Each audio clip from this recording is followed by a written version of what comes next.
If you got it, flaunt it, boy, I know you want it. Watch me turn around and watch you check up on it. Oh, you're watching me shake it. I see it in your face. It's blazing, can't take it. Watch me in amazement. You can look at it as long as you don't grab it. If you don't go bragging, I might let you have it. Anyway, let's get into this story time. Okay, this story is titled, as you can see, The Time I Attempted to Commit Suicide. This is very serious and very important to me. And I wanted to share this story with you guys to open up a little more about my past and who I am and how I became the person I am today. So, um, where do I start? I was in middle school. Let me back up. The reason I almost committed suicide is because I was going through a really hard time around the age 13 or 14. I remember I was in middle school when it happened. But the ultimate reason why I did it was because I was bullied really bad. So this all came from being bullied growing up. Now, all my childhood, I was bullied and teased. Like the first couple of years in elementary school, I was just teased because people really didn't bully me. Like I'll say through kindergarten through first grade, kindergarten through fourth grade. Because the kids I went to school, but we all lived in the same neighborhood. Everybody was getting teased or bullied on or something like that. So it really wasn't really bad. We were pretty young, so whatever. But I did get bullied by a couple of teachers because they had some issues with my mom and they took it out on me. So, but I digress. So, where it really started and when it really got bad was when I changed schools when I was in the fourth grade. If nobody knows, if you're watching this and you don't know me, I grew up in Atlanta, Georgia. I was born in Chicago, but I've been in Atlanta my entire life. So this is my city. Love it. Whew. But I grew up in Atlanta and I switched schools, and because in fourth grade my mom had a problem with my fourth grade teacher, so she switched schools, which was a big mistake because she forgot that I'm going to the fifth grade. I'm not going to have the same teacher anymore. So she should have just kept me in the school. I would have been fine. But she switched schools and I went to a school that was maybe another 10, 15 minutes away from the elementary school I went to. So when I started at this new school, that's when the bullying really started really, really hard. That's when the bullying started, period. Because like I said before, I was just getting teased and it wasn't like a big deal while I was crying every day. But I did have some problems with my teacher. Anyway, the bullying, the real hardcore bullying started in the fifth grade. There was this girl and she was really tall and she always used to mess with me. She would always pick on me and tease me about stuff.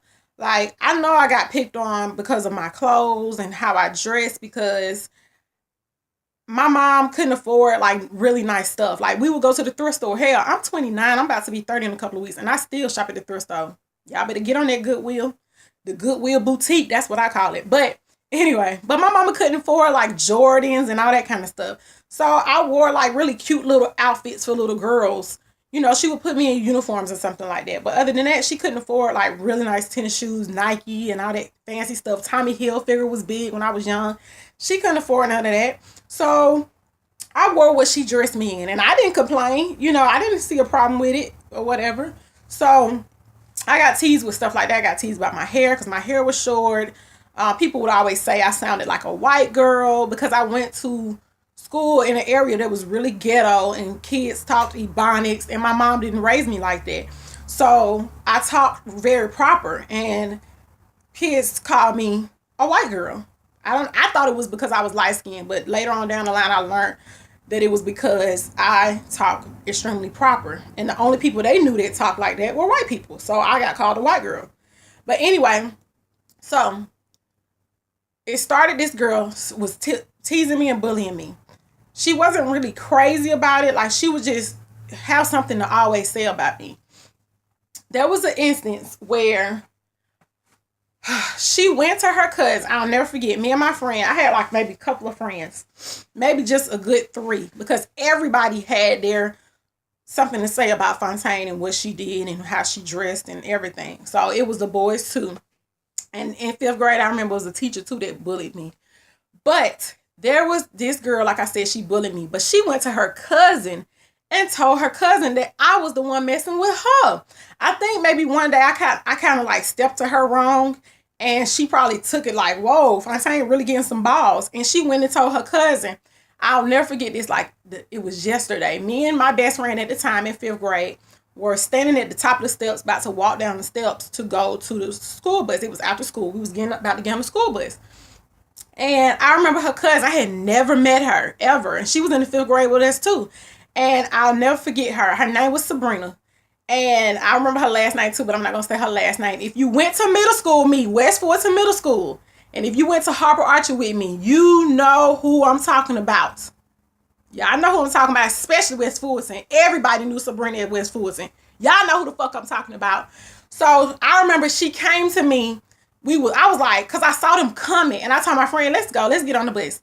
And I saw them coming, and Sabrina came standing next to me, and I'll never forget, we were walking down the steps, and she said, my cousin came to me and told me you was messing with me.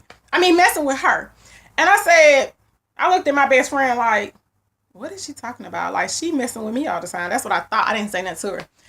And I'll never forget her exact words. She said, if you keep messing with my cousin, I'm going to kick your ass. And I'm like, I ain't never said nothing to this girl. This is my first day meeting her.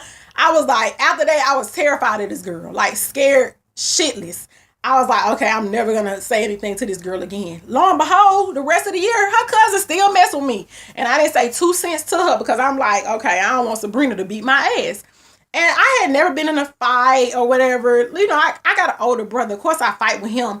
But I had never been in like a real fight before, like with a girl, you know. So I'm like scared. I'm always nice to people. I don't mess with nobody. But I guess that made me a target. Fast forwarded, Sabrina was with me until 9th grade. Middle school is when it got bad. So that's around the time I committed suicide. But let me go back. Because by the time I got to middle school, Sabrina came with me. And majority of the kids I was in school with from my old elementary school and my 5th grade middle school, we all went to the same middle school. Sabrina was there. And here come, I guess, I can believe like 3 more bullies. And it was this other girl that was really tall and skinny. Her name was Star. If you went to West Fulton, you know who the fuck I'm talking about. She was really tall and dark skinned, not an ugly girl. And Sabrina wasn't an ugly girl either. So I didn't understand why they was picking on me. I'm like, why can't pretty girls get along? But it's so funny because all the bullies I've ever had are dark skinned girls. And it makes me wonder now that I'm an adult and I understand things. Like, I understand why they probably picked on me. I'm light skinned. I have hazel colored eyes. And I'm like, I grew up wanting to be dark skinned. I love dark skin. And anybody who knows me now, I still love dark skin. Like, I love dark skin. It's so beautiful to me. And I grew up wanting dark skin. So I never understood why girls who were picking on me were picking on me. But it made me a target. But anyway, so now I got this bully named Starkeisha. And then I still got Sabrina as my bully too. So Starkeisha, me and her, she was mean to everybody. Like, she just didn't have a nice spirit.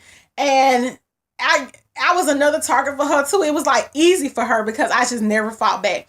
Still haven't gotten into no fight yet. Never got into a physical fight. 6th grade goes by. I'm dealing with these girls. Like, I don't think in 6th grade I really dealt with Sabrina really, but I dealt with Starkeisha. That was like a new bully for me. So like, I'm dealing with her. She's doing things to me, messing with me. I'm getting my hair pulled. People pushing me in the hallway. Like, it was really bad. Still again, got people calling me, talking about my clothes and talking about my hair, everything. So I remember this one time that if anybody from West Fulton knows, there was a candy store at the bottom of the hill. And I remember people would write their names. It was a brick wall. When you walk into the candy store was down this hill, and it was a brick wall to the candy store, walking to the candy store. And when you're on the side of the candy store, there's a brick wall, and people will write their names on the bricks. So I remember I wrote my name on there and somebody scratched out my name and put bitch next to it. Mind you, like I said, I never mess with anybody. Like, even to this day, if I have an issue with somebody, it's never nothing I've done. I only come to people the way they come to me. So if you ever come to me with any issues, it's you, not me. So I remember with Sabrina and two other girls that were standing over there when we realized that somebody crossed out my name and put bitch by it. So I was bold enough. I don't know what I was thinking. I was bold enough to say, whoever scratched out my name and put bitch by my name, they mama a bitch. Oh, her and her two friends just went up in arms and got all mad. Did you do it? You know what I'm saying? So you got all mad and shit. They got so mad because, you know, you can't say nothing about nobody mama. So, so I remember that was like one little close incident when me and her almost got into it. And Sabrina was like really popular. Like, people for some damn reason liked her. I don't get it. Whatever. But she was really popular. Like, she even was like Miss West Fulton or something the year we were in grade. Like, people voted her for Miss West Fulton. Shit, I think I voted for her because there was nobody else on the voting list that was like, you know what? No, I didn't. I remember who I voted for, and it wasn't her. Take that back. I knew not to vote for her. I just thought of the girl I voted for. But she won. But then, 8th grade, it got really bad. Even the girl Star, I remember one time we was in class, and I was in 7th grade at one time. I remember one of Star's friends, I had got she had lent me a quarter to buy a lollipop. This is 7th grade. Our teacher, Mr. Potts, was selling charm pops for 25 cents. And I remember I asked one of her Starkeisha's friends, could I have a quarter for one of the lollipops? So I got one of the lollipops, and I was gonna pay her back the next day. And I didn't pay her back for like a day or two, whatever. And I remember she found out from somebody that I had $5. And I remember she came to me and was like, she was gonna beat my ass. She literally came in my face and was like, I'm gonna beat your motherfucking ass if you don't give my 25 cents back. I heard you got $5 in your pocket. 25 cents? I remember, and then come to find out, they thought I had ran from her after school. Like, she was gonna beat my ass after school by the school buses for 25 cents, y'all. We in 7th grade, so you know how that go. So I remember the story later was like I ran or whatever. I didn't even see you looking for me. I would have came to you. And I remember I came and gave her the 25 cents. And she was like, oh, yeah, because I really was about to whip your ass. I came looking for you yesterday, but you had ran and got on the bus so fast. Bitch, I didn't even know you was looking for me. Still to this day, I don't even remember that. Like, everybody said that I ran and got on the bus so fast. But I was like, I didn't even know she was looking for me. Trust and believe, I didn't run and get on no damn bus. But anyway, that was one of Starkeisha's friends that was going to beat my ass over a quarter. Yes. So I digress. Back to Starkeisha. I remember one day we were in class, and I remember our teacher, Starkeisha, was sitting in front of me, and our teacher was outside in the hallway talking to another teacher. I remember I had not talked to this girl all day long. I'll never forget it like it was yesterday. I remember her turning around. As soon as the teacher walked out the door, I remember her turning around and taking her fist and punching me right in my throat. And all I could do was like lean over and hold my throat because she punched me so hard. I felt like she was actually holding my neck, choking me. She punched me so hard, it was like out of shock because I was sitting there like this, and all of a sudden I look up to see, because she was turning around, so I'm looking at her turning around. All of a sudden, blah, blah, in my throat. And I remember I was trying to scream, but I couldn't get it out because she just punched me in my fucking throat. And I remember I just got up and ran downstairs to the principal's office. Mind you guys, I did get into a lot of trouble, but I never got suspended or anything because my brother went to that school. He was in high school by the time I got there. Then on top of that, my mom used to work up at the school. So all the teachers like knew me from when I was younger, and they knew my mom. So like when I would do stuff, they would just brush it off. And I remember, I don't know if I was in 8th grade or 7th grade. I even got in a fight with a teacher, like a physical fight. And he was a dude. He was a dude, because when I was in middle school, we couldn't talk in the cafeteria. And the day before that, he got into it with my mom about something. Like, they were literally in the hallway arguing about something with me, something I did or something. And the next day, when I went to school, my mom told me, she was like, if Mr. Copeland say something to you, don't tell him, don't say nothing to you, call your mama, he can talk to me. So lo and behold, cafeteria, lunchtime, and I'm running my mouth. Girl, what's up, girl? Hey, girl. Running my damn mouth. We were not allowed to talk in the cafeteria at all. And if y'all know, y'all went to Westwoods with me, y'all know what the hell I'm talking about. So he caught me talking. He was like, who is that talking? Who is that talking? And I'm just like, he ain't talking to me. Still running my mouth. And he was like, get up, get out of here, get out of here. I was like, my mama said, if you got something to say, you could call her. I said it just like that. I remember that shit like it was yesterday. And I remember him, it really wasn't like a fight, because he wasn't like hitting me, because of course he a teacher, he ain't crazy. But what's up, Mr. Copeland? I know he like I know he's like a principal now at a high school or whatever. Because back then he was a paraprofessional, so he's come a long way. But he picked me up, and when he was a big muscular guy, and he scooped me up, and I'm like get off me, punching him. And like people still to this day, like people who I know I went to school with, they still to this day be like, Fontaine, you remember when you got in the fight with Mr. Copeland? They still bring that up to this day. It was so funny.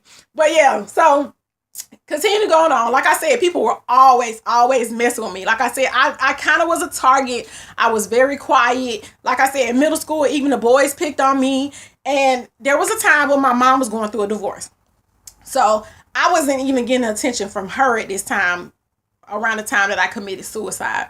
So the bullying had got really bad. I was still dealing with Sabrina and Starkeisha at the same damn time, trying to weave through the both of them. And there are other kids that were bullying me and picking on me too. So I'm like trying to survive at this school that's like menace to society on Bankhead Highway.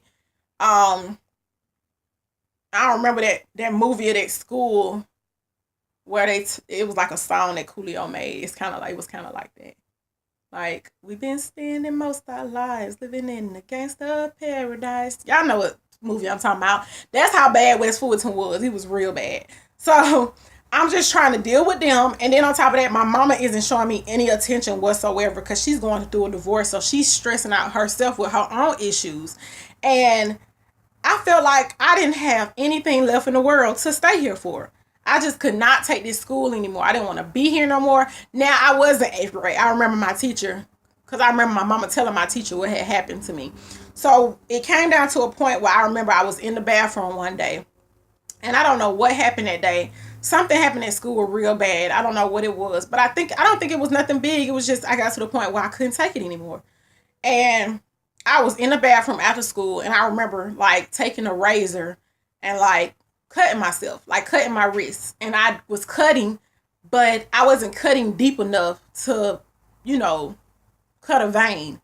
But I remember cutting. And so that in that same day, I had like, okay, this is not working. I don't know. When you cutting yourself, well, you don't, if you don't know, I know. When I was cutting myself, it hurt. Like, so I just stopped. Like I did it maybe like 3 times only. And I didn't cut myself deep enough to, cut a vein. So I was like, okay, this not working. I can't do this. I don't want to feel any pain anymore. So why would I cut myself? So I remember taking like some pain pills that was in my mama's bathroom. I think it was like ibuprofen. And I only took like 12 of them. And the only thing that happened was my stomach hurting, and that was it. I didn't even throw up. Like, I took 12 of those pills thinking it was going to put me to sleep. I didn't know nothing about, like, suicide. I just seen stuff in movies and on TV where people have cut their wrists or taken pills and didn't pass out and died or whatever. So I didn't really know what I was doing, obviously, because it was just an attempt. So I'll never forget, we were in health class the next day. And like this morning when I woke up, I was just tired. I was just mentally, emotionally drained of going to this school. I was drained from my family. I was drained from going to this school. And I'll never forget, we were in health class that day. And the health class, health class back in the day talked about not just body. It talked about emotional feelings and changes and stuff you go through. And one of the subjects that day, lo and behold, look how God worked. Woo, thank you, Jesus. That next morning in health class, the subject was talking about being bullied, about kids being bullied. And when I tell you, I broke down crying right in class. Like I was screaming, crying. Like somebody had just told me my mama died or something. I was screaming, crying. And I remember my teacher dismissed class real early.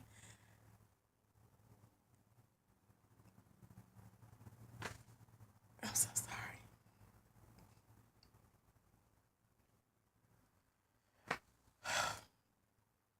God is so good, y'all. Y'all, like, if you don't believe in God or Jesus Christ, like, He is so good. Because I was so young. And I wouldn't even be here right now. I wouldn't even have my daughter if it wasn't for that day. Like, that was the next day after I had tried to commit suicide. Because when I came home that day before, and I just did it, I just tried to kill myself. And that's how I know God was watching over me. Because for the next day, for that subject to be the subject in class about being bullied and being teased, I just broke down crying. And like I said, I remember the teacher had dismissed class early because I couldn't stop crying. I remember my best friend at the time was in class with me. He had dismissed class, and him and my best friend was trying to console me and trying to figure out what was wrong.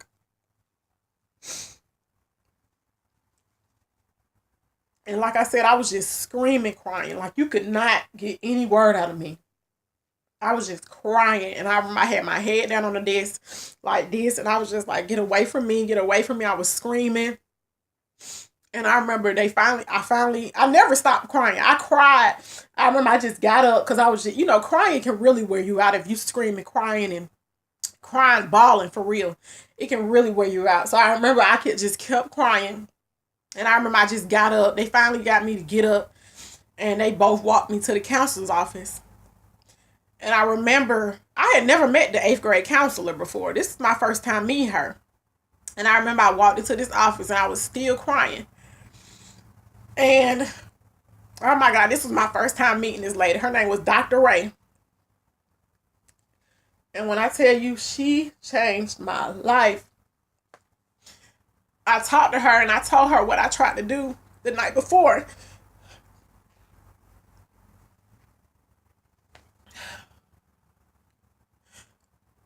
And she told me her exact words were, she was so beautiful. I remember because she was pregnant. I remember her exact words. Her exact words were, because I think we were close to, I think we had just started the new semester that starts in January. We had just came back from Christmas break. And she told me, after I told her what happened, of course she had to get my mom on the phone. But after she got my mom on the phone, my mama was on her way up to the school. She told me from now on,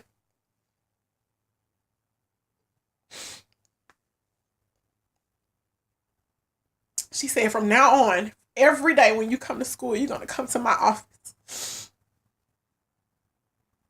And I did. I came to her office every single day for the rest of the school year.